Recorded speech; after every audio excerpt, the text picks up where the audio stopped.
Hello, everyone, and welcome back to another episode of the Real Podcasters. This is episode 7.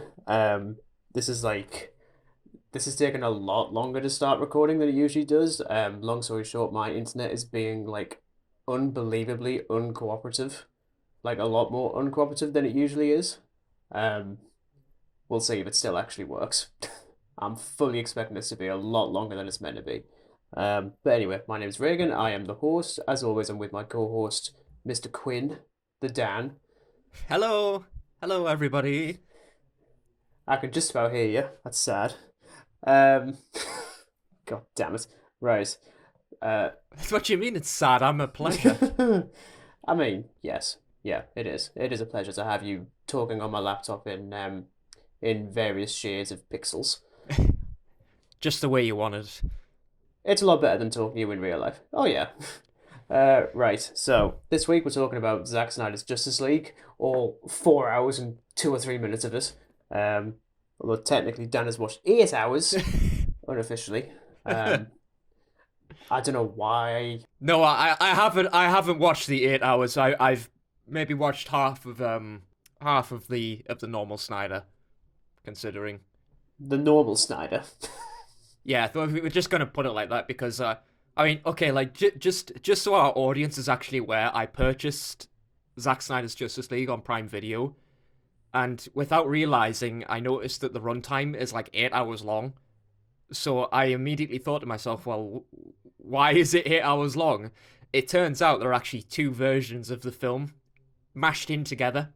So you have the normal Justice League, and then you've got Noir Justice League, which is basically Justice League but black and white. So yeah, there you go. I still love the fact that you get that on Amazon Prime, and I've got like the best version of the Blu-ray that you can get, and it doesn't come on there. 13. I think it's like 12.99 well spent or something, or however much I paid for it. Well, I paid 25, so. Meh. Right. So yes, Justice League is the main topic that'll be coming up a little bit later on. We've also got a proper news segment, um, which I keep on forgetting to put on. So, also as per usual, what the hell we've been watching. Again, take a shot every single time Dan says he's watched something horror related. Um, and there'll also be reviews for Turning Red and The Duke from me. I know I said Lamb last week. I haven't watched it yet. Um, there's also like 2 or 3 other films on Mubi I want to see now, so whether or not that happens next week, we'll see. But we're going to start off with a news story that I wasn't expecting to see. So this thing came out literally as I was editing the last episode, so that was quite sad. Um, but it was announced that Mark Kermode and Simon Mayo's BBC Radio 5 live film radio show is ending after 21 years. 21 years, like Jesus. I Um, know that is quite a long time. yeah,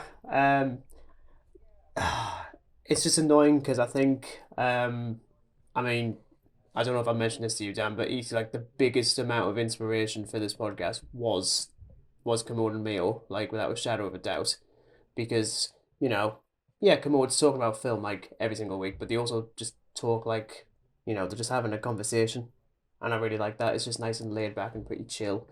Um, I'm also looking forward to the time when I can like read out emails and comments from people. We haven't got any of those yet. And we're on episode 7 for Christ's sake. It's Um, fine. but yeah, yeah. But I mean, like, did you listen to them at all, or is this just a me one? I feel like it's just a me one. I think this is just a you thing, but I did see that it was ending, and I thought, wow, that's strange because I know there's a lot of buzz about it, and people did really like the show. So Yeah, and it's ending on the 1st of April for people who are interested. So I'll definitely be listening to that. And I mean, I'm not gonna cry by any means. so are they doing like a sort of final like show thing, like as like a special show, or is it just gonna just be a standard sort of show, or are they doing like anything special for it, or I'm not actually sure. I mean, if it's 21 years, there's probably a lot of pull from, or they might just treat it as just like any other episode. I hmm don't know yet. What they have said is that they're not yeah. more than likely they'll probably come back in on some other service. So fingers crossed for that. But otherwise, Ugh. Yeah, because I think it would be a shame to kind of have that 21 years of radio content just disappear. So hopefully they like upload it to like something like SoundCloud, or where people can like still listen to it. Yeah, I mean, I'm still subscribed to their YouTube channel. I've got them on Google Podcasts as well. Technically Spotify, I suppose, though I don't use Spotify. Um, I will eventually like properly use it. I only used it like for a couple of months because I had like a 3 month free trial or something, and I don't like it, if I'm completely honest. But there we are. Um, Next one. I cannot believe we didn't talk about this. This is actually from the 4th of March. So we should have actually been talking about this 2 episodes ago. Um, there's a new Alien film that's in the works. Which is funny given both of our history on Alien. Yes. I believe it's supposed to be on Hulu, of all things. I'm like, yay! Just come on. But it's from the director of Don't Breathe and Yeah. the Evil Dead remake. Fede Alvarez. I've completely butchered your name. I do apologize. Um, Yeah. He did Don't Breathe and the remake of Evil Dead. okay. Well, now I know like a But I decent think amount about him. he's probably more known for Don't Breathe. Oh yeah, definitely. Which I thought was like a really tense film.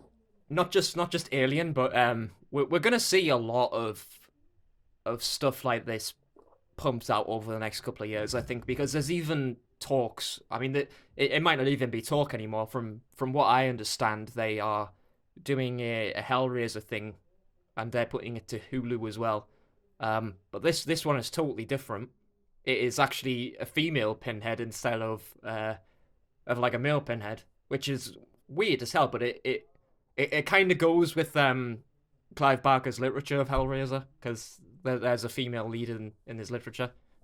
But yeah, I think you know what, I'm gonna off the bat say I'm pretty excited for it, even if it is gonna be on Hulu, because let's face it, like Alien as a franchise has kind of went. So I think the director behind Don't Breathe, and I love Don't Breathe. It's a great film. So I'm pretty confident he's gonna create something pretty good with it. But it's just kind of the case with whether or not he makes a good film or not. So I guess we'll see. Well, I'm asking because there is a TV series as well that's supposed to be on like another streaming service as well, which I haven't really been looking into. Like mostly because I honestly just want a sequel to Covenant. Like I know as many people that really don't like Yeah. Alien Covenant, and I can totally see why. I just disagree. I just thought that one was I actually mean, I think off the bat, sort of Covenant is considering it's a prequel as well. It's hmm I think it's pretty solid. Considering how much of a mess the last sort of couple of films were, and then Ridley Scott came along and sort of said, okay, well, what if we do films before the actual event of Alien, which I think was a bold move. And Prometheus, yeah, it's good. I mean, it's a visually stunning film, but it's pretty damn slow. Covenant is great, and it's violent as hell. Oh yeah, definitely.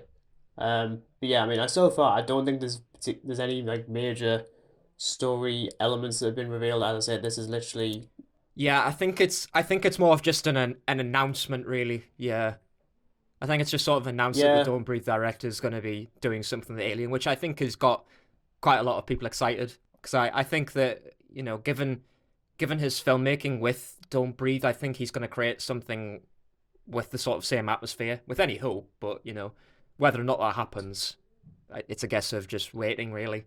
Yeah, and for anyone who's worried that Ridley Scott's not involved, he is still producing.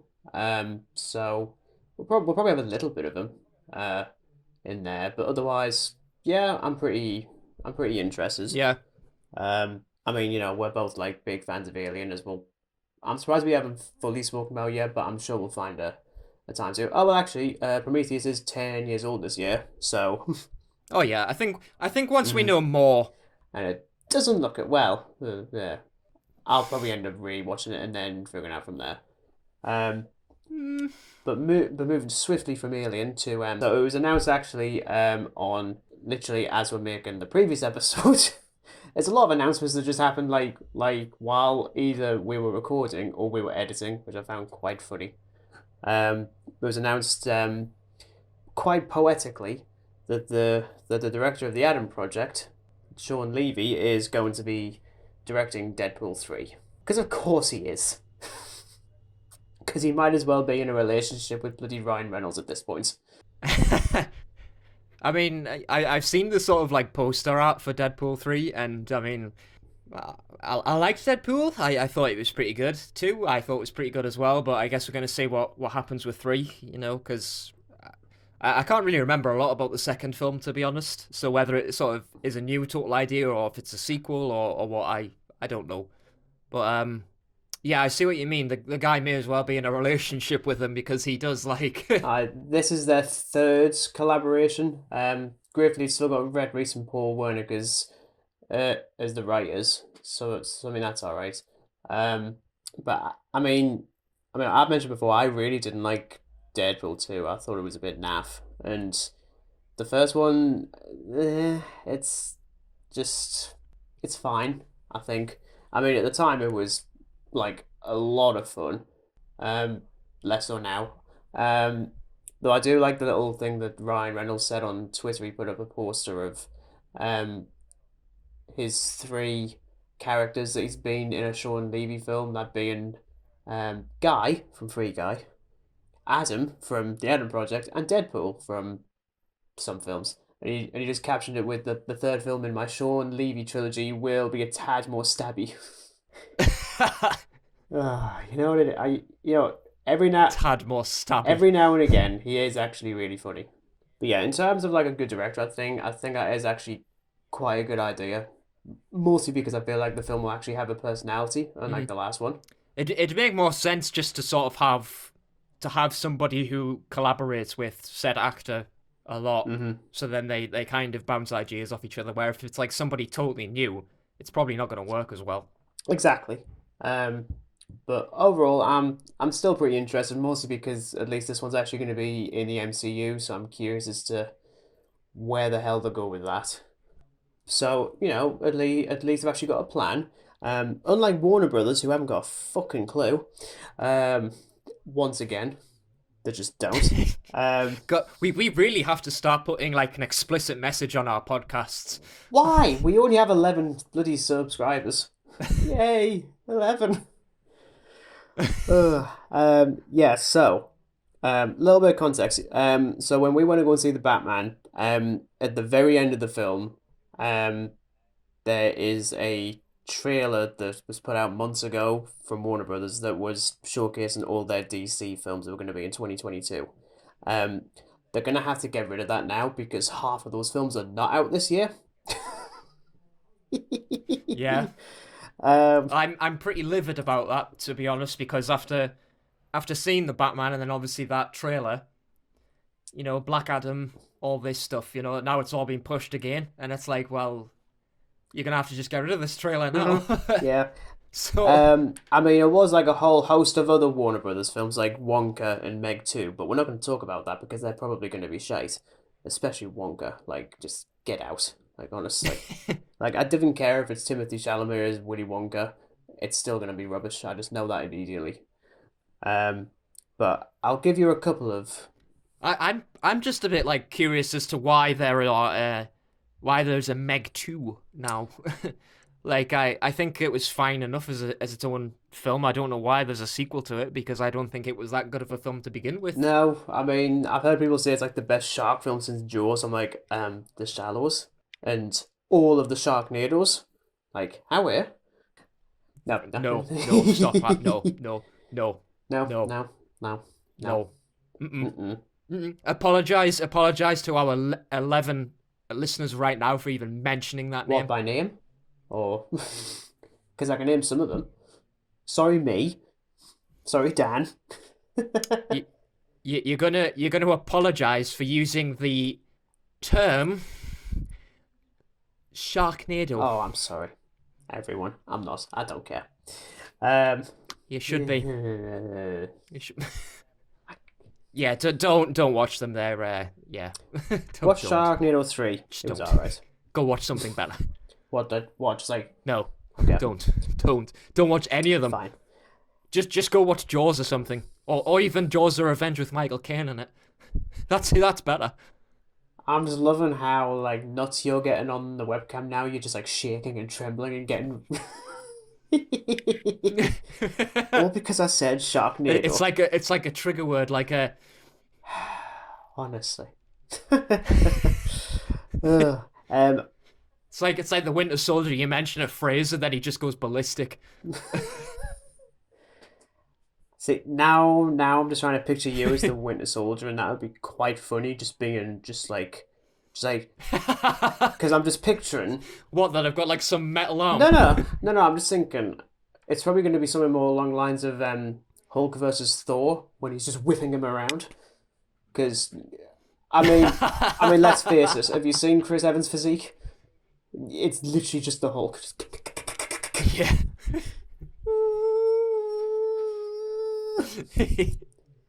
Oh, we have gone really off topic. Anyway. Oh yeah, we have, but you know, our subscribers should probably know this by now. I mean, I'm not going to go through every single bloody Warner Brothers film. I'll just go through the notable ones, namely, Shazam has been moved up by like 6 months, so that one's now out in December against Avatar 2, which seems like a really stupid idea. Black Adam's now October 2022 as opposed to July.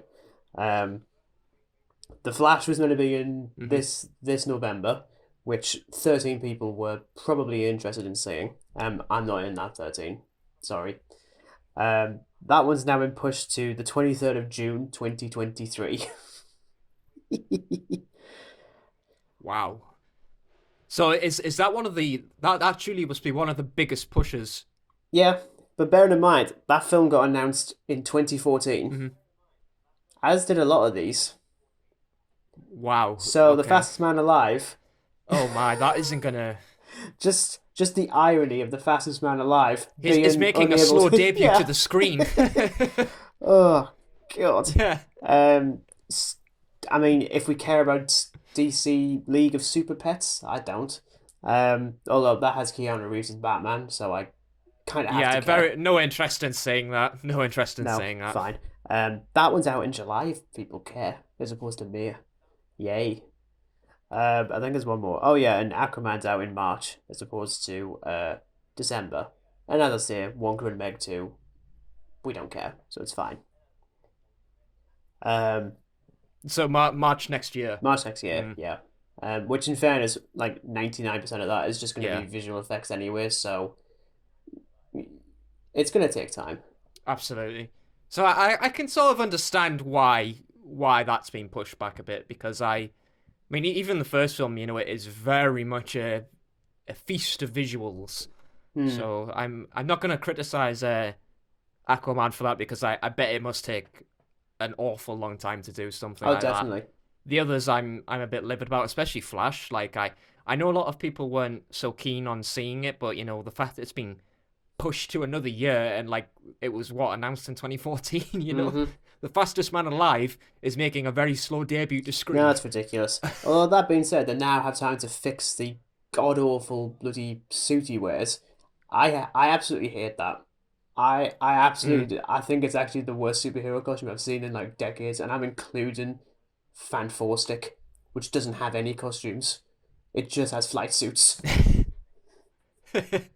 Like flight suits. Anyway, now we're going to get onto the section where we talk about trailers. I wouldn't be... Well, one of these I'm pretty certain you have seen now. You're winking at us, so yes, probably. Okay. Oh, yeah. We'll not talk about that one yet, then. So this week we got trailers for The Boys Season 3. Have you seen The Boys? Nope. Great. Okay, we'll not talk about that. Honestly. Okay. There was a trailer for Ms. Marvel, the Disney Plus superhero series. Have you seen that? Yeah. You have actually. Okay. Yes. Oh, okay, you did. Okay. Yes. I know next to nothing about this character beyond the fact that she can like bend a lot. That's about it. think of it as a better Mr. Fantastic. But yeah, I think it's going to be one of these things where, like, I mean, I have a lot of respect for Disney Plus because they create their own Marvel content, and it, even if it is like 9 episodes, like, it's still really good. I didn't like Regan's face scrunching at me there because he didn't like Loki. He really didn't like Loki. He hasn't even seen Hawkeye yet. I have seen Hawkeye. It was fine. Oh, so you've watched Hawkeye, but you won't watch Loki? No, I didn't like it. Sorry. Shocking. Absolutely shocking. Oh, God. Shocking. No, that's fair enough. Not. Yeah. I can see why, but hey ho. Got a lot of respect for Disney Plus. How we? Oh. And there's also a final trailer for Sonic the Hedgehog 2. Have you seen that one? Unfortunately, yes. What do you mean, unfortunately, yes? It looks fucking great.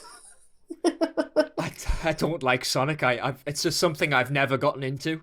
I mean, first, I've only played like one or two of the games. And the first one was just fun. I liked it. I liked it quite a bit. I've played a few of the games, and I've never had any interest in them, nor the live action or anything like that. It's not something I'm into.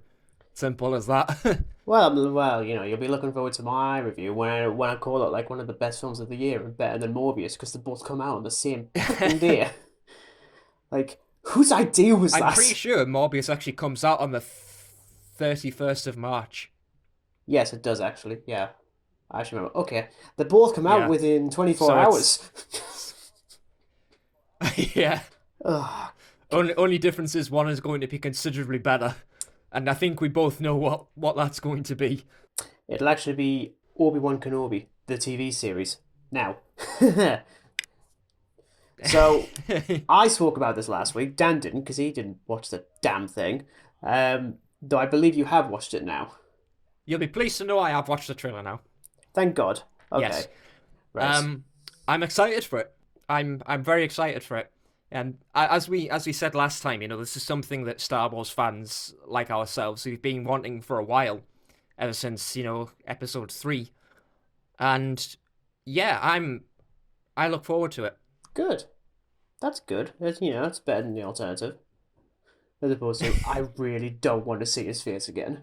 No, I think this is a welcome addition because, we've had some great Star Wars like TV stuff. Mandalorian was exceptional. Boba Fett, hit and miss.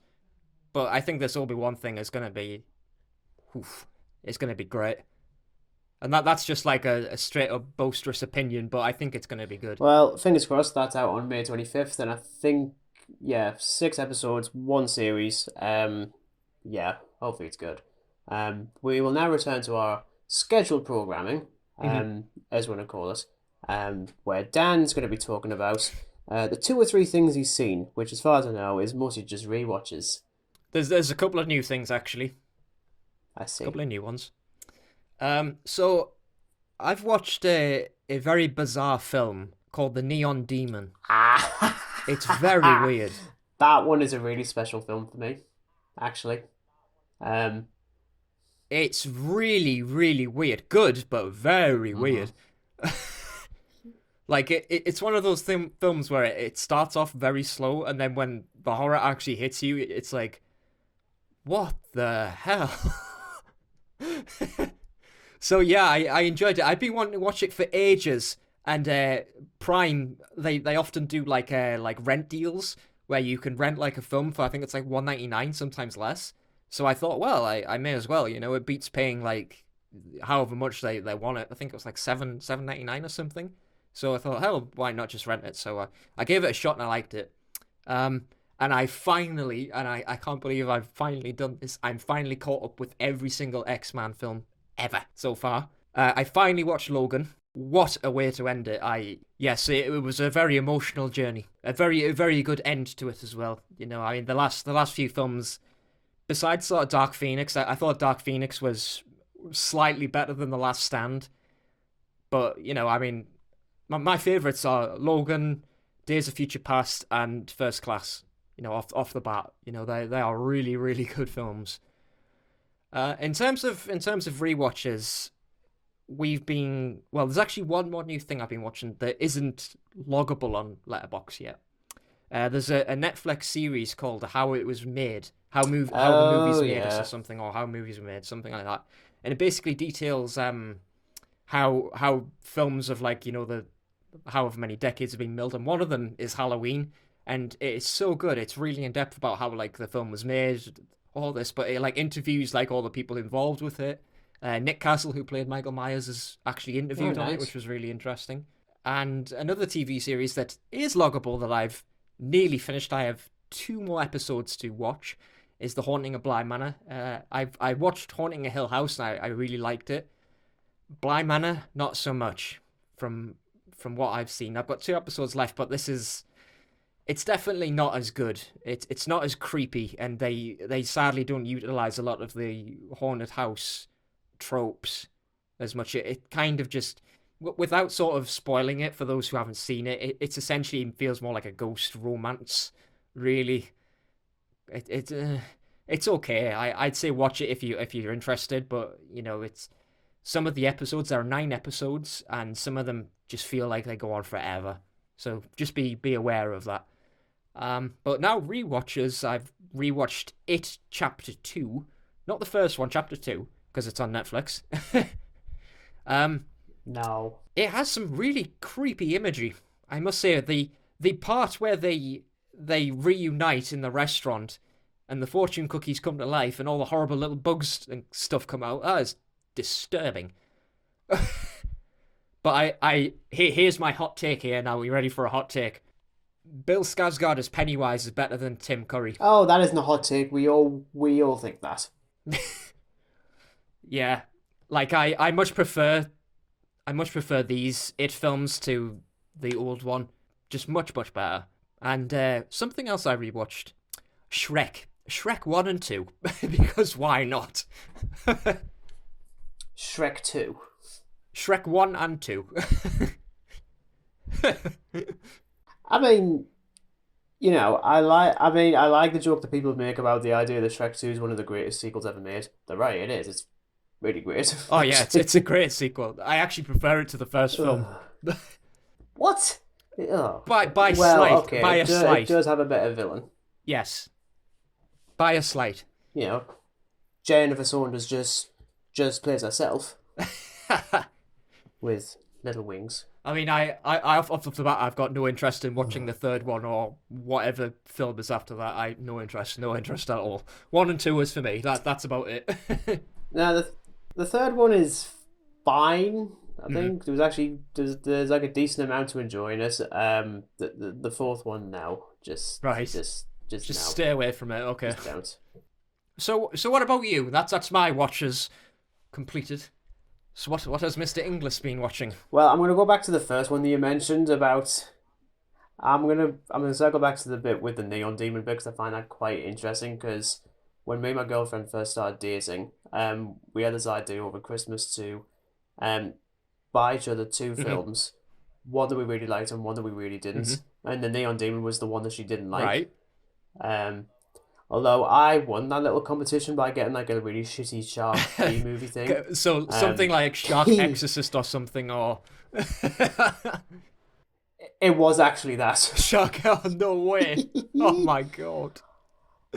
Wait, Oh, so yeah. so you can buy I couldn't resist. you can buy a physical like media copy of Shark Exorcist? Are you kidding me? And I don't know where it is. I mean, it's definitely not over there. Hopefully somewhere where it'll never ever see the light of day. It's probably in a charity shop. I'll ask her once I've finished. But no, it was interesting because I did actually like the Neon Demon. I mean, I haven't watched it for years. Like I think it was Christ, it must have been 2018 when I watched it for the first time. And yeah, it is absolutely weird as hell. Bonkers, but really. But I liked it. Yeah. Yeah. See, I think it's nice when you watch like a couple of horror films that just have their standard pacing, and then when you watch something like this where it takes slower, but then like it's really like it hits you hard. Like I think that's great. And Neon Demons is a great example of that. Yeah. In regards to what I've been watching, I finished the first half of Mandalorian season 2, so we watched the episode with Bo-Katan and Carl Weathers. those two episodes, both really solid episodes actually. Mhm. I'm just really looking forward to watching the Ahsoka one again because my Ah, God. such a brilliant episode. Such a brill episode. Oh yeah, it's still like the finest bit of Star Wars in years. There is a bit of Star Wars in this one. Still looking forward to this one. As usual, more Futurama every now and again. I think we're on to season 3 now. Like literally as we're recording this, last one we watched was the episode when Fry gets all those worms in him, and they all have to shrink inside him and Oh, fight all the yes. worms. I was like, I really like that. Um, in terms of other Star Wars, I've watched the first half an hour of Solo. That's it. It's just. Not I'm exactly the really starting to best question film. if I actually think that is the worst Star Wars movie. I No, I mean I still really don't like Episode 9, Yeah, but I'd say it's a tie between at those two. least Like I found Solo very like the first hour or so, I liked it, and then it kind of just lost my interest at parts. Like, but I don't think it's as bad as I episode 9, but that's I just just think personal it's opinion. no, I think it's like maybe the worst lit Star Wars movie because it's so dark in places. Like I don't understand why it's that dark. Um, Release the Snyder Star but Wars cut. ugh. Release the Howard cut. Oh, actually no, wait, we do have that one. The Howard cut. Hashtag release the Lord and Miller cut. That would have been quite interesting.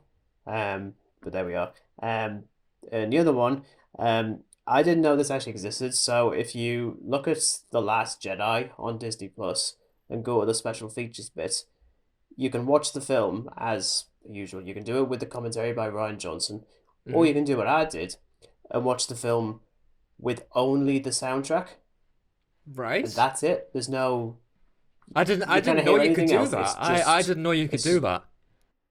well because the Alien 4K re-release has that. It has the isolated score, so you can just watch the film with the imagery and the music over the top and nothing Oh else. wow, that's great. Um, I think Wow. the 2013 film Gravity did something very similar, but did it the other way around. So the only thing you can hear is dialogue and no other like audio, which Mhm. makes sense because you're in space. But then you lose the soundtrack, and Yeah. that's amazing. Um, and all I'll say, well, okay, I'm not going to do a review of The Last Jedi yet. I want to, I really want to.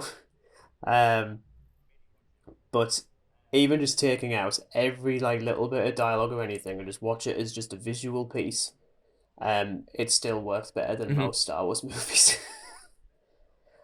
Um, like, like John Williams is just an absolute genius, and I actually think that episode 8 might Oh yeah. actually be his best score, possibly. He is a It's a man big of room to see it. impeccable composure. Oh yeah, definitely. Like some of the scores he's done are absolutely terrific. That you sit down, as you know, and our listeners know by now, I'm a collector of soundtracks, I and know. I think I've got maybe one or two by John Williams, and oof, when you put it on the turntable and you put your vinyl on, whew, spot on. Yeah, I haven't got the money for vinyls, so instead I'll just buy the smaller Blu-ray I discs. wouldn't encourage it because it is a despite my pleasure in saying that I collect vinyl, it is also a crippling addiction. Crippling, yeah, yeah, definitely. Um, Oh yeah, it, it's crippling me a bank account, dude. yes. And even though we are going to be reviewing Justice League a little bit later, I haven't actually rewatched it this week. It's 4 hours. I mean, how we're so, my See, thoughts and I've feelings just on kind it of will be done. from last month. I've just sort of watched bits and pieces of it. Really, I think I've watched maybe the first hour or so, and then I've kind of just done like a compare and contrast sort of thing, and just picked the bits that I want to talk about rather than just sit and watch 4 hours. Because after, I mean, it is 4 hours long, and ugh, don't get me wrong, I can watch like a 2 hour film, just maybe scraping a 3 hour film, but a 4 hour film is sort of a bit like, hmm.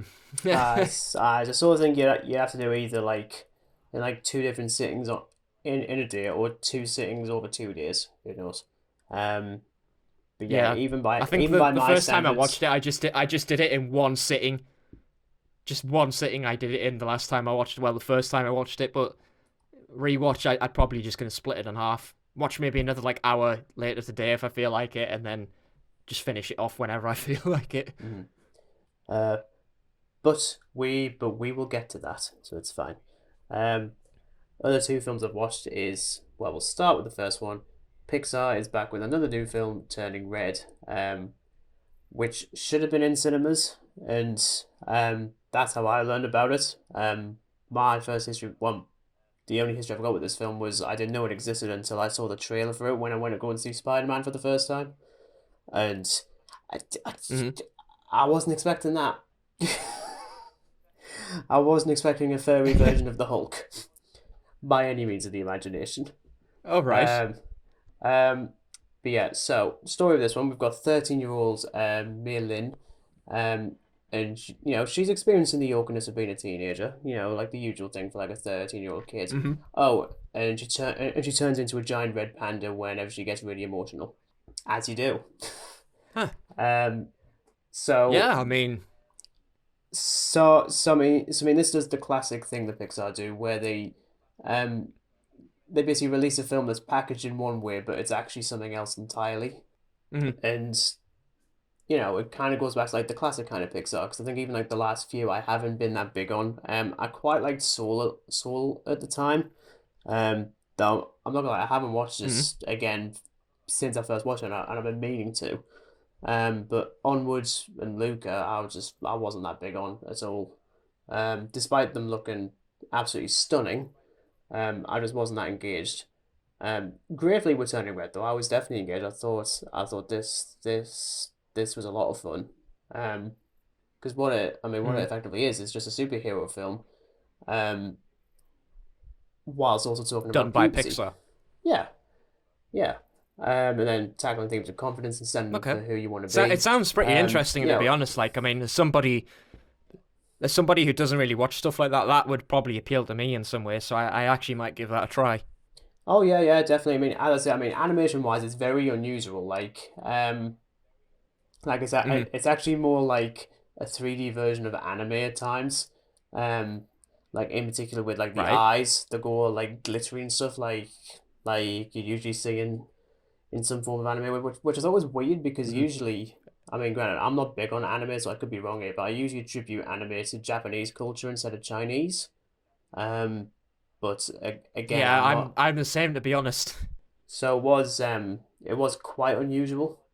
But otherwise, Mm. I thought it looked really nice. Mei Lin as a protagonist as well, really straddles the line between cute and annoying. But then again, she's portrayed pretty realistically as a 13-year-old kid who can turn into a giant panda. So I quite like that. To be honest, I think like the only issue I had really was actually with the mother character, where I thought that some of her actions were a bit weird. So like there's an instance where like it's Mm. after Merlin first turns into a panda and she's at school and she's naturally really embarrassed and really trying not to get excited or stressed or whatever. And then there's her mother outside, Yeah.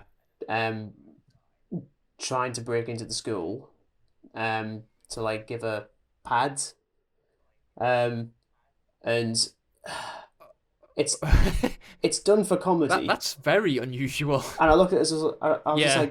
like, really? Like I'm sure there's been an instance of someone doing that before, but I just thought, is she that blind to embarrassing a daughter like that? But that's it was mostly like a nitpick for me because at least they're Mm.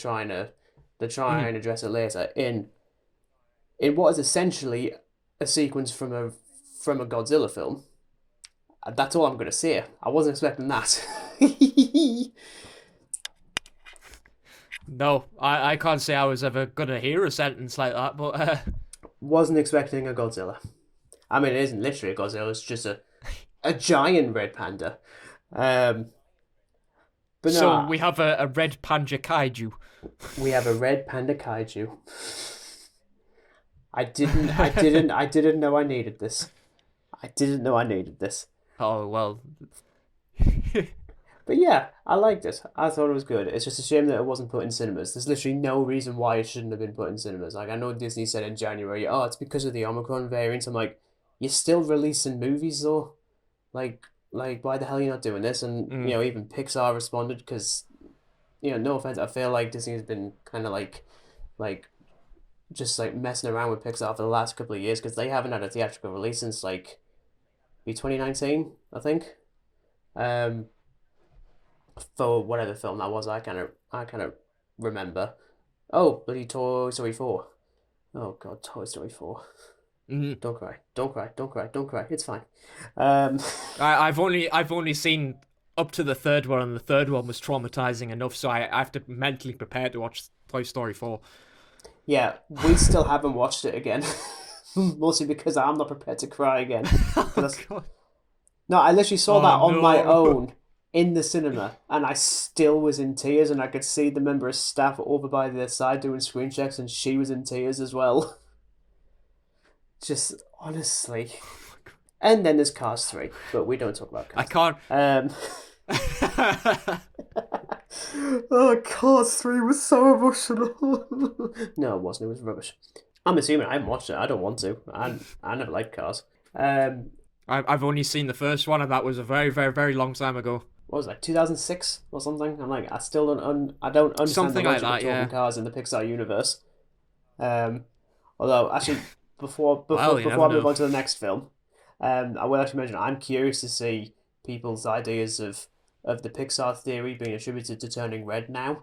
I'm very curious to see that Mm. because there's also one of the rare times where it's actual human characters that the focus of a Pixar movie is usually like toys or animals and stuff like that. It's so weird. Yeah, it's something that's like inanimate, and they make it living, which it's interesting, but human characters for a change in Pixar films would be different, I suppose would be Yeah, the word.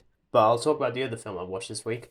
Saw this in cinemas on Tuesday. I've been dead. I've been dying to see this now, which is weird because again, didn't know it existed. That is The Hmm. Duke, starring Jim Broadbent and Helen Mirren as well.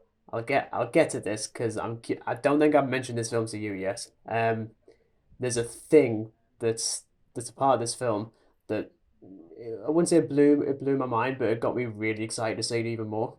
Um, Okay. so it tells a story of a 60-year-old taxi driver, played by Jim Broadbent, who steals a portrait of the Duke of Wellington from the National Gallery, um, in London, as you do, and all the hilarity that ensues from that. And it's based on a true story. This did actually happen Hmm. in 1961. Um, so Okay. only reason I knew this film exists was because when I was working at the pictures a couple of months ago, I think it was after I was waiting for one of the Spider-Man screenings to finish, and they just put up the Mm. poster for the Duke directly opposite. I was like, okay, that's all I've got. And I saw that it starred Jim Broadbent and Helen Mirren, so I thought, okay, that could be quite interesting. Um, Beyond the story and the actors, there is one reason I wanted to see this. Would you like to know what it is? Yes, please, please indulge me. It's set in the northeast of England. It's a northerner Yes, comedy. I actually remember because this is. I saw it. Well, when me and my girlfriend went to see the Batman, the trailers started playing, and I caught maybe the last end of it, and I remember something about the Mhm. Northeast. So yeah, Yeah, I'm actually a little bit jealous that you it's went to see it. it's set in Newcastle. The sequences are Durham prison as well. It's just that alone. I like the film just because I'm just not used to seeing our accents being put onto the big screen. Like even listening to like the Yeah. podcast after I'm done, it's really weird. Maybe it's just because of my voice and I don't like my voice. But hearing the northern accent just sounds so weird, but it works so well when it's paired Yeah. up with comedy. Um, Full disclosure, this is like the funniest film I've seen in years. There are so many little like northern insults I absolutely love. I can't. I mean, there's so many that I can't even name them. I can name one that just made me crack up so Hmm. hard, and it's after It's after the painting is stolen, and Kempton, played by Jim Broadbent, and his son are both just staring at the painting in the bedroom. Um, and then he just says, "Fucking penis." Just that. And the entire cinema was in hysterics. Granted, the entire the entire room was full. Um, and even I've noticed this whenever I'm doing screen checks on the film, the demographic is always the elderly, which I thought was actually quite nice. You know, it's a nice change from just Mhm. loud-mouthed, messy teenagers with loads and loads of popcorn. Um, though that did mean I felt a little bit out of place from like 60s, 70s, 24. I'm just there. Um, but honestly, this film just jumped right up to being the best film I've seen all year, easily, and I was not expecting Mhm. that. And again, I must reiterate, it's not just because it's set in the Northeast. I mean, you know, it's also set in Newcastle. It's I'm not actually from looks like a good Newcastle. film. Yeah. You know, though it would be quite funny if we do get a film that's set in Concert or Framlegate Moor or Pity Me. There is an actual place in the Northeast called Pity Me, and it's sad. Like, I want to know what idiot came up with that. Oh, God. Um, and I've made Dan cry again. There we go. We actually studied at college for 2 years in Pity Me as well. If it's still in cinemas near you, definitely go and check it out. I thought it was absolutely Yeah, terrific. I think yeah, because as I say, like I saw a bit of the trailer and it piqued my interest. So Hmm. yeah, I think I I am don't even gonna think I go even see it saw. if I get the opportunity Yeah, to. yeah, I don't think I even saw a trailer, to be honest. I knew, like, the little I knew was just from the poster and doing a couple of screen checks on it. And even doing that, Mhm. I wasn't like, you know, I wasn't worried about spoilers or anything. It's actually, you know, which I really Mhm. appreciate because I honestly didn't, again, I didn't know what the film was. I didn't know it was about a northerner stealing a painting. Yes. It's not really something like you'd But, think that would come to like a comedic perspective as well. Like stuff set in the north, like it's always like down south or something. Like uh something like Johnny English. That's what I can think of at the top of my head. Like it's always set like in London or something. and, you know, there are like a couple of bits in London, but, you know, that kind of has to happen anyway. But overall, yeah, Yeah, I yeah. thought it was kind of amazing. Um, but let's move on. We need to move on. We need to talk about something. This is now 2 weeks in a row that we're celebrating a birthday. Great. Okay, right. Oh dear. Zack Snyder's Justice League is a year old today, as we're literally recording this. In fact, I think at the time that I'm recording this, I think this was around the time that I did start watching it for the first time on the 18th of March, 2021. Um, do I need to say much about this film? I'm pretty certain everyone knows what this thing is. Um, but but for Yeah. those who haven't, but for those who haven't ventured outside, um, like us, this Yeah. is the pretty long-awaited director's cut of the 2017 Justice League, which is still technically helmed by Zack Snyder officially, but in reality was helmed by Joss Whedon for like 70% of the film. Um, Everyone's had their fair share to say on that one. Some of the actors more recently, in particular Yep. Ray Fisher, the poor sod. Um, but yeah, this is the 4 hour, 4 by 3, um, extreme slow mo version of a film that we only got bits of in 2017. Now, I'll start with my brief thoughts, but then I want to go on to Dan's Okay. because we haven't really spoken about this because you've only seen the film once and then bits and bobs of a rewatch. Hmm. My initial review was a lot of frustration, but I still really liked it, Hmm. and I think the frustration came from the fact that this was the rare instance where the director's cut is basically a completely different film.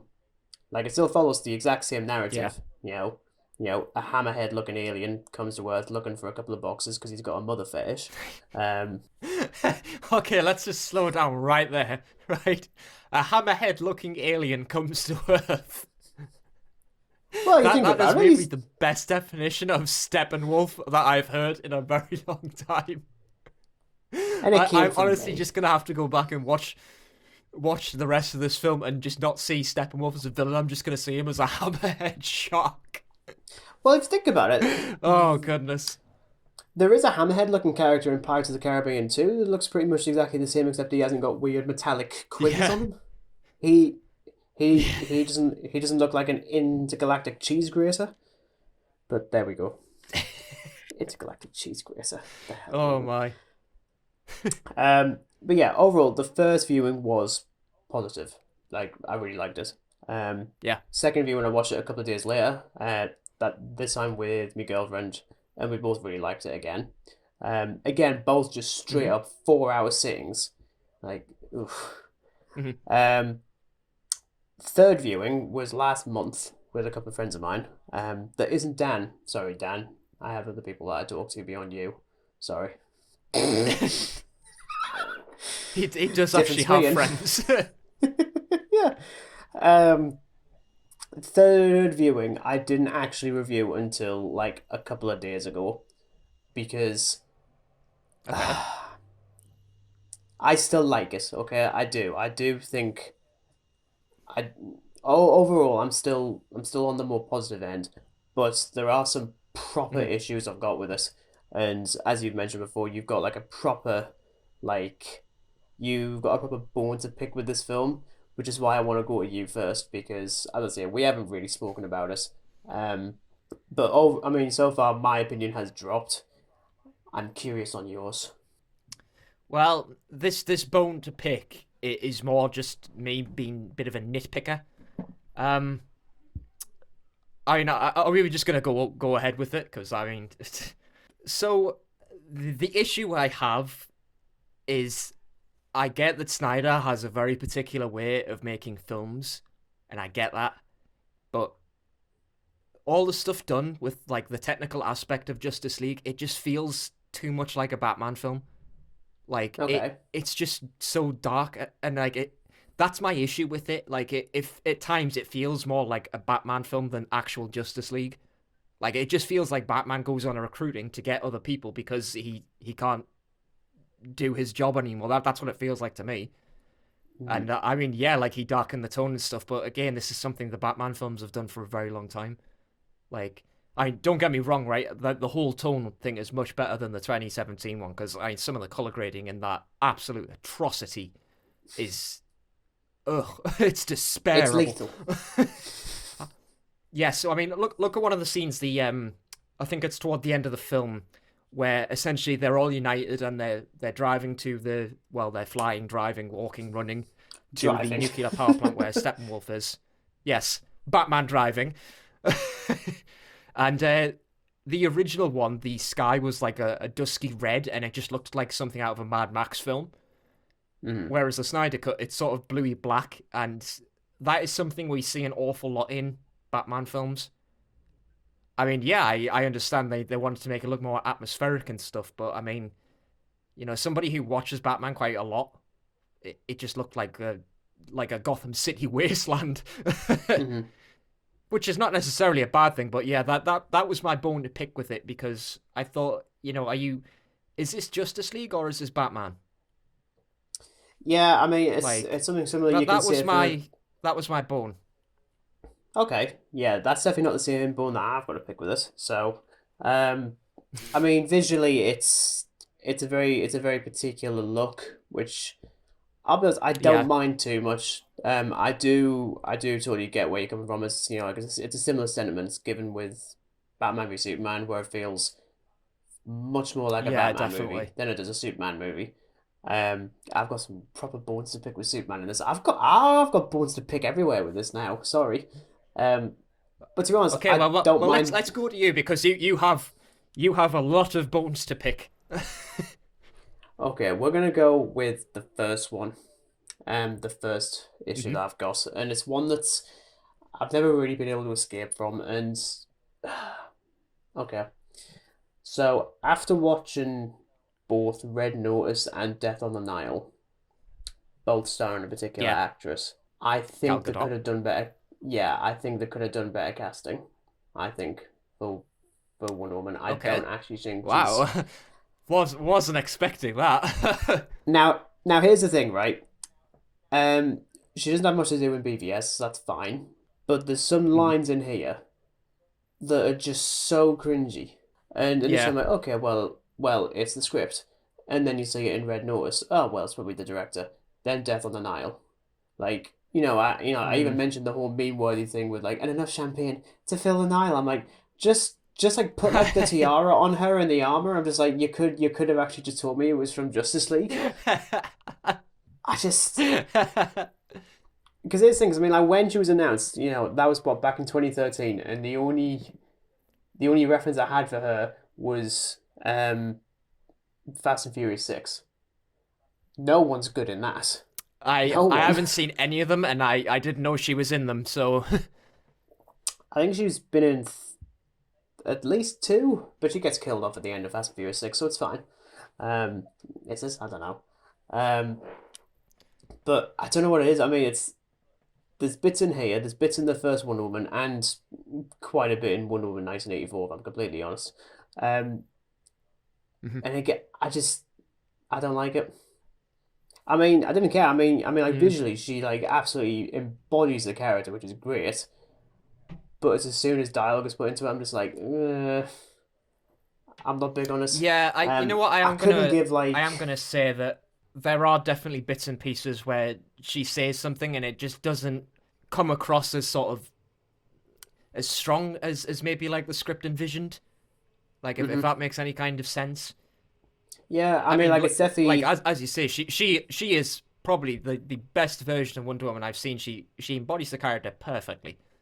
But hmm yeah, there are some times where the dialogue is quite sort of iffy. I wouldn't say I found any of it truly cringy, but there's a couple of bits where it's like, okay, if you say so. yeah. I mean, a lot of it can be traced back to the script, which is written by Chris Yeah, Terrio, of Batman v Superman and Star Wars Episode 9 fame. Um, I don't like it. I don't like it. There's a lot of really iffy mm, bits. Usually with the Flash, um, who is decidedly less cringy than the first version. I think Ezra Miller yeah, can be good in the role, but there's that it's the scene when he's introduced and he's doing all this like clearly improvised lines about like being held up on the bus and there's a woman like changing a change and stuff. I'm like, what the hell are you going on about? Like it's yeah, not funny. Well, or at least I don't think it's funny. Granted, I do really like the payoff of the hot dog that he gets. Um, I did actually like that quite a bit. yeah. Um, I had a little chuckle at that. yeah, and granted, he also gets the best scene in the entire film. Um, when he reverses time. Doctor Who reference. That is my Doctor Who reference. It's not. That's not. Um, I knew this was coming. I knew this was coming. I was you'll be thinking, oh, glad. we're gonna get away You'll be glad. without an episode with a Doctor Who reference. You'll be looking forward to next week then. Ooh, subtle. Oh my. Anyway, um, but even then, um, one of the things I don't really like is the fact that you have the Flash in this film, um, Mhm. who can move at like superhuman speeds and stuff like that. Um, but then you also have Wonder Woman who can do that, and Aquaman, and Superman, Yeah, and Cyborg. I just what yeah. is his USP beyond like a load of lightning effects really? Um, it's I don't like it. I don't like it.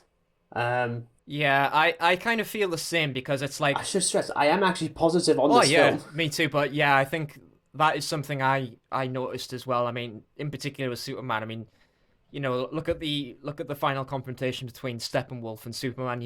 Steppenwolf goes to punch him, and the whole thing slows down, and he just slightly moves out the way with the fist. There's a really cool shot where he basically freezes the axe, breaks it, and Steppenwolf goes hand to hand combat, and the fist sort of just scrapes past his face, and he ducks out the way. It's brilliant. But yeah, hmm it's like, okay, but what is this character's like selling point apart from he can do the same as these other characters can? Like, I mean, but aside from the lightning, that's about it. Like, You know. Yes, yes. Speaking of Superman as well, um, he has even less to do here than he does in the 2017 one, and I'm not just talking about it because this film is twice as Mm. long. Um, like I really like Henry Cavill as this character. Like honestly, I do. But the best of his stuff is from 9 years ago. Like, Mm. yeah, there's some pretty nice imagery of him as Superman in the other ones, and here there's plenty. But he's just an absolute brute, and I'm not going to be the sort of person that's like, oh, woman, he has to be more like the Christopher Reeves version. No, I just don't want him to be Batman with superpowers, because that's not the point of Superman at Yeah. all. He's meant to be the embodiment of hope, and they keep on badgering on about that in this one, and I just don't believe it. See, I don't believe it at that's all. interesting that you mentioned that, because obviously one of the most significant changes to between the two films is they removed the opening, where the openings are obviously different. The Zack Snyder one is Superman's death, and the 2017 one is of course the phone video of Superman like with hope. It's like some hopeful speech or something like that. So it's funny you mentioned that because that's just clicked onto me, and yeah, this like the whole like black suit thing as well. Like I love it. Don't get me wrong, it's mid, love it, but Mm. yeah, he kind of feels a bit like a. He doesn't feel like what his like superhero was entailed to be. Like he doesn't feel like Hope. He just feels like some superhuman Batman that just goes around really doing damage on people. Like, Yeah. oof. Some of the fight scenes between him and Steppenwolf, you think, how are you alive, man? Do he you know what it is feels as like a well? brute. Is basically what I'm getting off. No, I agree. In fact, I think like a lot of the team is. Um, I will talk about one positive that I do actually like, um, and that is, Mhm. um, and that is Cyborg. I think he's terrific. Um, Despite being ninety He's five terrific to me for percent. a couple of reasons. Um, Number one is of course the expanded backstory that he finally got, and number two is that he just looks so much better. Even if the CG is a bit sort of odd every now and again, some scenes it's a bit like you know. But that could be said for some of the film as well. There are some scenes where the CG doesn't really work as well. But yeah, Hmm. I'd agree that Cyborg has so much more to do with this, that his character is definitely more fleshed out. Because Oh when I yeah, saw the definitely. 2017 one, I thought, why should I give a damn about this character? I have no idea who he is. He's Yeah, just here. You yeah. know, Especially when like 90% of his like he backstory has a is perfect just arc, removed. and yeah, exactly. Like he lost like literally the 2017 film is 5% of his character, whereas this Hmm. version is that huge chunk of backstory. His father dying, spoilers. Well, to be honest, if you haven't seen Justice League, you've been living under a rock. Yeah. So yeah, I feel like he has like a really good arc. Um, and that missing backstory, that I think it was essential really, and that's what I really like about this one is they've added in a lot of backstory. Again, the same could be sort of said with Aquaman as well, who didn't really have a lot to do in the previous film. Hmm. So I can't exactly recall what was added in for Aquaman, but adding the essential like sort of backstories and things, brilliant. This is Yeah. something that I finally wanted to see. Hmm. Um. Yeah, I actually haven't got much more to say on Cyborg other than what you said. I pretty much agree with you there. Um, let's address Mm. that hammerhead alien in the room. The angry uncle of his equally angry nephew, um, Dark Steppenwolf. side. Not that one. Steppenwolf. We will get to Darkseid. Steppenwolf. Um, now Well, look, right. overall positive, I'd say. Like Okay. compared to the 2017 version, like this is just strictly appearance wise, okay? Like much better. Like he actually Hmm. looks more like a villain, but I don't really think he's that good of a villain. Like, I think there are better villains out there in the DC world than Steppenwolf. I mean, yeah, it's sort of apparent that Darkseid is actually the villain because he sends, Steppenwolf to invade Earth, all this stuff. But even so, like, there are better villains. So yeah, much definitely. more better villains. Last thing is that clearly the film doesn't Like, really know if he's they could meant have to be just the done villain. Darkseid, like. Yeah, they could have Yeah, done. yeah, But then as exactly. well, because if you have a look on the Blu-ray, on the front cover you've got like the rest of the Justice League together, and in the background is like a hazy photo of Darkseid instead of Steppenwolf. I'm like, Yeah, so you've already put it on the front cover that he's not actually the villain, even though we're following him for like 3 hours of the film. Um, while I yeah. do think he is an improvement, like compared to the discount, whatever crappy version we had in 2017, I don't understand that design at all. I don't know what the hell that was. Um, I'm more it's, puzzled as to why, like, the whole, like, his, like, armor, like, is spiked, but, like, the spikes are, like, moving. It's really weird. mhm. It's a bit Yeah, bizarre. So yeah, it's it's a almost very like an weird. alien, but I suppose maybe that's what Snyder was going with, I suppose. We'll never know. Well, I mean, all these like monstrous creatures, they feel very much in line with what Snyder's done. Like in particular with something like Doomsday, so having the original version of Steppenwolf pop up would have looked a bit weird. Um, but I still Mhm. feel like this film does like the bare minimum to try and make him interesting. I do quite like his slightly more Yeah. tragic backstory. Like there's that sequence with Desard and they're talking about like his failures. And it just cuts to like a close up of like Steppenwolf and his eyes are just going all like big and stuff like that. I was like, that's actually really well done. There is some like really spot Yeah. on CGI with that character, but even then he's still stupid. He really is. Um, Yeah, I think that as we sort of said, like, with Darkseid being sort of the primary villain, but like we're not sure that if Steppenwolf is the primary villain or not. Like he's the secondary villain for like 3 hours of the film, and then it's finally revealed, oh, like he isn't actually the villain. The main villain is the mhm. guy who sent him. Like Yeah, it's it's weird. fine, I guess, but yeah, it's I will strange. say this though. I So will I, say I this. suppose you never have too much interest in it as a villain. But yeah, go ahead. Yeah. Um, no, no, I will say this though. Going back to what I mentioned before about Superman being a bit of a brute, as is the rest of the Justice League. Mhm. Um, I really hate how they decapitate Steppenwolf. I think that's horrible. Yes. Yeah. um, I mean, yeah, granted, his demise in the original version isn't really any better, but this just feels so out of place. Like there's literally you have that sequence of Superman just punching him constantly, and then using his heat vision to tear off a bit of his head. I'm like, what the hell are you doing? Yeah. It's very strange. They kind of went from something that, I suppose his demise isn't like too sort of morbid, but in this it's pretty morbid, I must say. Oh, it's Like horrible. they I just don't like go for it. that guy. Yeah. Like Um. Wonder Woman just jumps and sword and I was like, okay, was not expecting that. Do you wonder what the worst thing is? Is that, like I Whew. couldn't mention this to someone, and the first thing that they said was, "Well, hang on a second. The Avengers decapitated Thanos at the end of Avengers Endgame." I was like, first of all, no, they didn't. It was Thor who did that. Secondly, they're in a Mm. far worse situation than the rest of the Justice League are. Like at that point, like half of the universe has just vanished.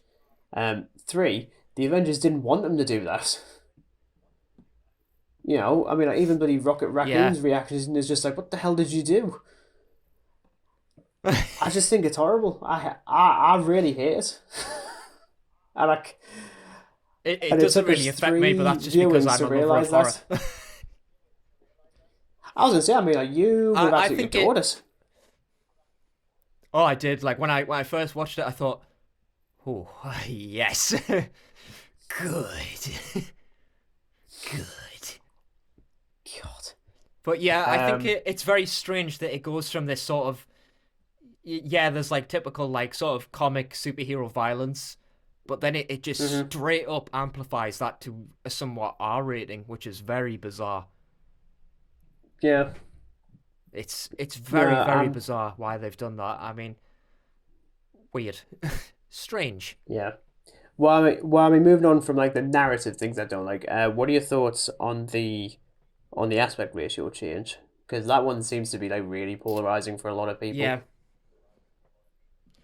I think it. I mean, obviously it's noticeable, but Mm-hmm. I kind of just tend to focus more on like the. I mean, yeah, it's a technical aspect, but it doesn't really bother me. Some parts it does bother me because, as you say, it's Mm-hmm. really polarizing. There are some bits where I think it works, and there's some bits where it doesn't. But you know, Mm-hmm. this is a prime example of what it's like to have creative freedom as a director and a filmmaker. You know, because look, this should have been the 2017 film, essentially. It really should not have come down to like. I mean, I'm not saying it should be 4 hours long, Oh you no, it know, wouldn't be. but it should have been the 2017 film that this Snyder Cut is. It should have been that film. It should have Mm-hmm. been released then. You know, it's a prime example of a studio just messes up an idea totally, and given the creative freedom, look what he's made. He's made a much better film. It's not perfect. God, it's not perfect, but it's better. No, I mean, That's the point. like, yeah, I mean, it's definitely nowhere near the embarrassment of the previous one. But I Oh don't yeah. necessarily think the film's actually good. I think it's okay, like in retrospect, Mm-hmm. and I think it's good that we're talking about this now, like a year after all the hype and the fan outcry and stuff like that, which is still a thing now. Like, we still have people doing the whole hashtag restore the Snyderverse. They're not going to. Hashtag Yeah. make the Batfleck movie. They're not going to do that. He doesn't want to. Let him not. And yeah, I would love to see Ben But Affleck back, and we are I going to mean, see that in the Flash. But considering it was released like 1 year ago today, and it wasn't like a theatrical release, it was just straight to streaming service, because of mm, COVID and stuff. So I think that there's always going to be that kind of divide amongst cinema people because like mm, I mean I can't really imagine having like a 4 hour film in a cinema. Like, granted, like Avengers Endgame is like 3 hours, but I think that is doable. But this is like an upped version of a 2017 film. Like there's yeah, nothing like, if it was original, fair enough, but it's because it's like a director's version of the film. Like, I think it just would not work in cinema. no, I reckon it was never going to be 4 hours. The only reason they did that was because people have been clamoring for it for long enough. The Snyder was like, well, I'll just give them everything because I should do. This Yeah, still would have probably been trimmed down to 3 hours, I think. Um, Although yeah. Snyder and Junkie XL, the composer, did mention a while ago that had the film been given a theatrical release in some shape or form, when it did, there would have Hmm. been an intermission because there's a track on the soundtrack, the 4 hour soundtrack, that was going to be used as the intermission. And it's the bit that you hear on the Blu-ray because that's split over two discs. Um, Yeah. which I mean, I don't mind the idea of an intermission. I mean, you still get it in when you go to the theater. Like, you could easily do it for like a cinema. Yeah. Um, I I mean, think that I remember seeing something. I don't know if it's true or not, but with the Godfather turning 50, or however many years it's been, I think they're doing the same for that because obviously the Godfather is quite a long film. I think it's like 3 hours and something. It's a yeah, long film, so the I'm first, starting to think, I wonder if they're going to do that. yeah, I mean, I think the first one's 2 hours 50. I still haven't watched it. I will Mm. eventually. We were tempted to go and see it at the pictures, So but I mean, it's like sticking 13, sticking with 14 the quid. score, Mm-hmm. of Justice League, with Junkie XL taking the helm on the score rather than Danny Elfman, like the issue I had with the score was that, like, I mean, don't get me wrong, right? This score that Junkie XL produced is so much better in every way possible. It is brilliant. It's one of my favorite scores. I'm yet to own it on vinyl because it's awfully And expensive, but and you will not. it is 7 discs long. It's 7 discs long on vinyl, and I think on Spotify it's 3 hours and 54 minutes long. Mm-hmm. Yeah. So there Well, I was a mean, couple things missing. Well, I mean, like we mentioned in our first episode, which don't watch. It's really iffy. The audio's all over the place. Um, but I think we did mention it is the longest film score ever released. So that's at least Mhm. it's got a little bit of history behind it now. Um, Oh yeah, but no, I mean, but no, I mean, this was certainly one of the positives that I like about this film. Like even if it is long as hell, the score is great. Because it has like he's done this thing where he has like a score for introducing the characters, and Wonder Woman's introduction is brilliant. I love it. I do get the meme that people have with that one now, though. Like, I mean, I don't use TikTok. I should stress I don't like TikTok. But I do think Yeah. it's kind of funny seeing the whole thing is like whenever Wonder Woman does literally anything, and it's just that music, and Oh whoever's meant to be god. playing Wonder Woman is just always just like, huh? I Oh mean, yeah, I can no. understand the meme, but I do actually really like a theme in this one. I think it is actually my favorite version of it. Um, Yeah. Even more so than the BVS version. Um, but at least Mm. there's no Danny Elfman Batman and John Williams Superman, because that was such a stupid Yeah, I idea. think it wasn't a terrible score, but it was very underwhelming in my opinion. Oh yeah, it Like was very generic. it was it was very generic, and it's long since his Batman days. Because some of the scores he Hmm. did for them were great, but then this was really underwhelming. Yeah. So I'd say Um. like the score for the film itself would make it worth watching, Yeah. No, no. I even would if it definitely is say four so. hours long. Yeah, for just like an audio and a Mhm. visual experience, I definitely think it works. What would be your final rating? I'm curious. Well, I mean, I've generally got notes on it, which I'm gonna just quickly whiz through now Mm-hmm. because I've just done them. So obviously we've got dramatic improvements on the actual film itself, so technical aspects and things like that. So yeah, they improved the CGI quite big, but there are still some points where it isn't as good. Um, as I said before, it should have just been the 2017 film. Like it should not come down to a director just having to make his own cut because the Mm-hmm. previous film did so terribly. It really should have just been the one film where it should have been the Snyder film. Um, so I actually like that it's divided up into parts. So like after the Amazonians and the fight with Steppenwolf, we go to part two. So it's actually like sensibly divided up. So Yeah. it doesn't just feel really like bogged together and mashed in together. The actual fight with Steppenwolf and the Amazonians is so much better. Like I think it was very bare in the 2017 film. Like there really wasn't a lot. Like if you Mm-hmm. watch a comparison between the two films, most of the video on YouTube is actually black on the 2017 thing because there's just no footage. It's very very very minimum. But Yeah. compared to the other side, there is like a load of stuff being added in. So yeah, it was much better. Well, obviously the character origins much more improved. Cyborg especially. The more screen time Aquaman has as well, because in the 2017 one he just felt like he was there for the crack. Really, he was just like, I'm here, guys. You know. But the only thing, and maybe this is just me, the only thing I don't like is the nightmare ending, Ugh. the post-apocalyptic world. I don't like it. Yeah. And I don't like it for the reason that it just feels very strange. It has nothing to do with what's been going on. It probably hints towards what if Steppenwolf won, but even so, that's very marvelly. And No, that I don't like that Jared bit was Leto's Joker. shot. I just don't like Yeah. it. Yeah, that bit was shot during COVID, and you can tell. It's Yeah, like the I really think it's bad very kind of telling. unnecessary. Yeah. Yeah, I Especially just when it's really never thought gonna it was get done unnecessary. now. Mm. Yeah, Um. No, I mean there's quite a few times when you can tell they've been shooting in COVID, and it's all like the last two scenes, the nightmare bit and the bit with Martian Manhunter, which doesn't make any sense. It just doesn't. yeah. Um. And I even mean, Ben the Affleck the only other looks. major positive I'd say about the film is the removal of the pointless subplots, because that 2017 film had some absolutely pointless plots in it, like the Flash, well, and the Russian family. That was one of the stupidest things I've seen. Like,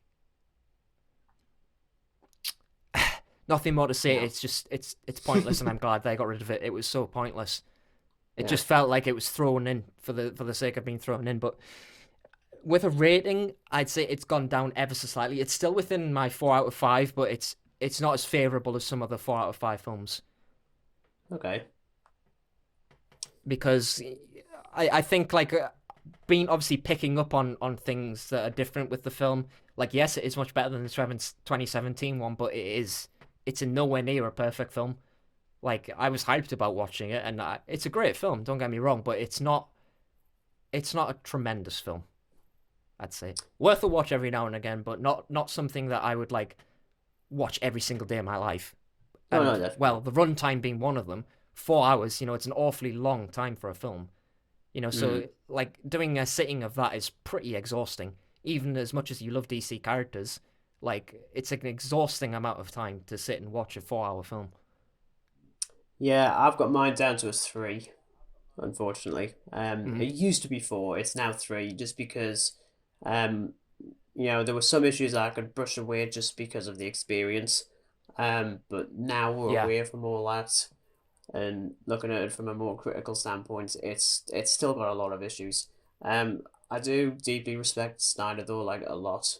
Like, um, yeah, and I do like his stuff. Don't get me wrong. I mean, there's still a few things I don't really like. We didn't really mention the slow mo too yeah, much. 25 minutes worth of the film in slow motion. Um, yeah. Hit it's a again, a bit, hit and miss thing, but like, yeah, it's jarring. I'd say quite jarring at times. yeah. Um, no, for me, it's okay. It's okay for what it is. Yeah, I don't think it's Snyder's best film anymore. I think that probably goes to Man of Steel. I think. Um, though I am curious to see what he does with his next one, which was initially his own version of a Star Wars movie, which is on Netflix.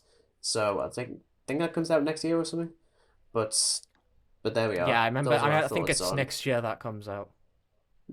Yeah. But that's our thoughts on Justice League. Oof. Um, definitely a bit of a ramble in places, much like the film itself. Yeah, Um, but I think there the probably would have been more to talk about, but like we can only really mention so much. Like, this is a yeah, humongously long that's film. yeah, that's plus the fact I'm just watching your webcam and it's just breaking up constantly. So I was just trying to like push it a little bit further in places just to Just wrap it up yeah, this before is things go already south. yeah.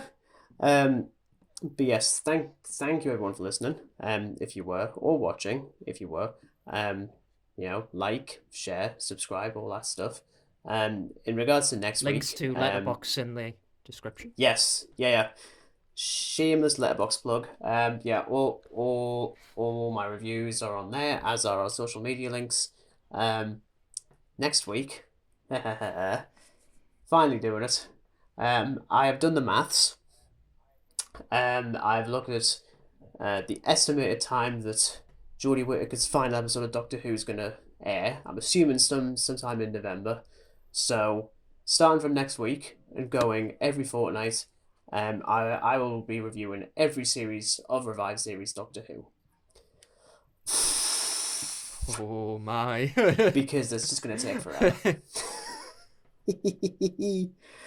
um, so you can look forward to me talking about uh the Northern Doctor next week. That should be interesting. In regards to when I'll review the next episode of Whittaker's Era, I'll probably still review it whenever we do actually record. Um, Mhm. but either way, we're going to be talking about that. That should be quite fun. That can be the big talking point. As I say, every 2 weeks, mostly because now I'm not going to rewatch every single episode. I'm only on season 6 currently, so I'm not going to go back all of a sudden. But Yes, I'm finally going to do it. I'm finally going to talk about it, and I cannot bloody wait. Um, but yes, you can look forward to that next week. So again, thank you for listening / watching. Fingers crossed the internet is a bit better next week because it's turns out it's really difficult talking to someone when I cannot really see them and or hear them occasionally. So editing this is going to be a blast. Oh, hopefully it's out on the same day. How fun. Yeah, but thanks everyone, and we'll see you next week. Goodbye.